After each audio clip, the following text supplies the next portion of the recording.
Okay, hey, Brian Sapp here, back with Sapp Photo. Let me turn this down a little bit. Last time we did this, we had just one microphone. I want to know how that sounds on camera. I just set up, I bought three more. I liked how the first one went, so I've got some plans to try to do some podcasting and help some friends of mine do some podcasting. So I've got a setup here.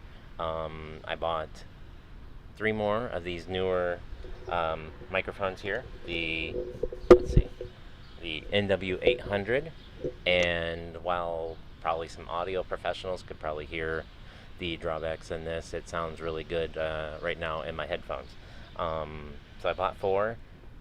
Usually you probably want two, but they were 30 bucks a piece for the microphone, the arm, and the mount here. They also come with a windscreen and a pop filter. I didn't put those on because I don't pop too much. I'm sure now that I say it, I am, but we just wanted to go with an easy setup here. And so again, I'm gonna back up, and the setup I have is I have these four mics.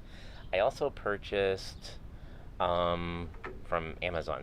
This is all from Amazon. This isn't sponsored. I'm not getting paid. I probably need to put an affiliate link down there. I bought these from Amazon.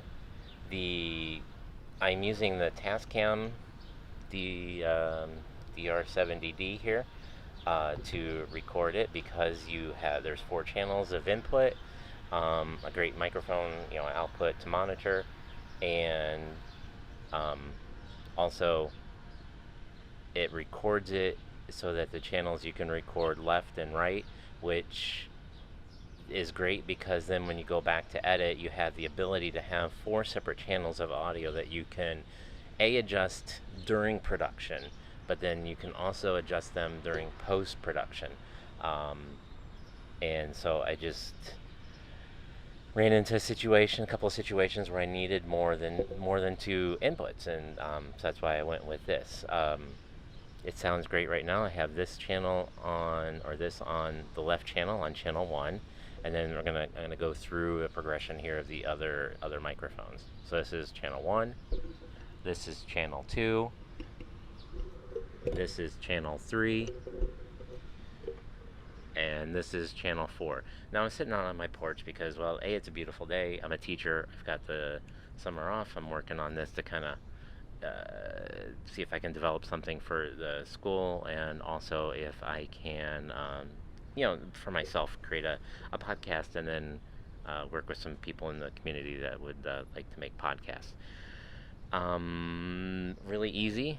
I bought these XLR cables, as I said, because these are just the Amazon brand, so we'll see how long they last. The XLR cables to take advantage of that because they do come with 3.5 millimeter plug. They come with XLR to 3.5 millimeter cords.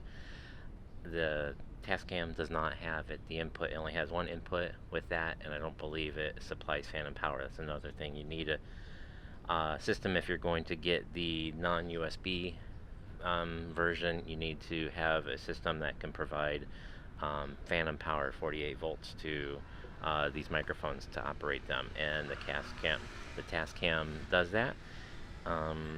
So let's go back through, and you should be able to hear left, right.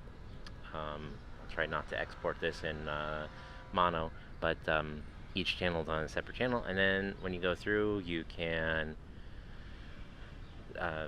set each channel to be stereo, or you can just send out your final export on mono.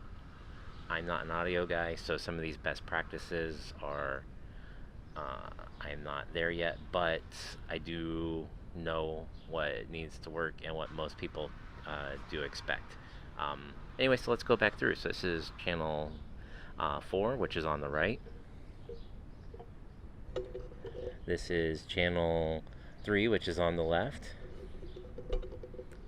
This is channel 2, which is on the right. Well, let's see. See if there's it's got a cardioid pattern. So I'm, again, being a video guy, I ran with a lav mic and a shotgun mic when I was in my previous career. So this is channel 2 on the left, or on the right, I mean. And then last, we're on channel 1, which is again on the left. And you can control, you can have your Tascam. Podcasts are huge these days, and a big thing is to just record the video, and you can take out, and I think Gary Vee's talked about this, but you can do your video, edit it, set up a second camera, maybe a third camera if you can, isolate it. If you run with one other person, it'd be really easy. If not, you can kind of have a wide shot and then a couple medium shots, and that way you can edit through. But you do that, and the edit is very easy. Keep it simple. Focus on the content, and then you can edit straight up and drop it in, line up your audio. I did a little clap at the beginning so you can line up your audio on your camera and be able to go to town, edit your video, post it on YouTube, and then export just the audio, and you can publish both ways, hit multiple platforms on that, because that's what it's about. Not everybody goes to YouTube, not everybody goes to podcasts, so it just provides an opportunity for you to hit your audience in more places and give them more opportunities to get your content. If you want more tutorials, more news on this page, I do a little bit of both. I do some tutorials, former TV news camera guy, and I do videos on different events happening in my neighborhood and in my community. So you can check out over here on this side, I'll have a link to my playlist for previous videos I've done on going local. Have a great day, hit like and subscribe, and catch you in the next video.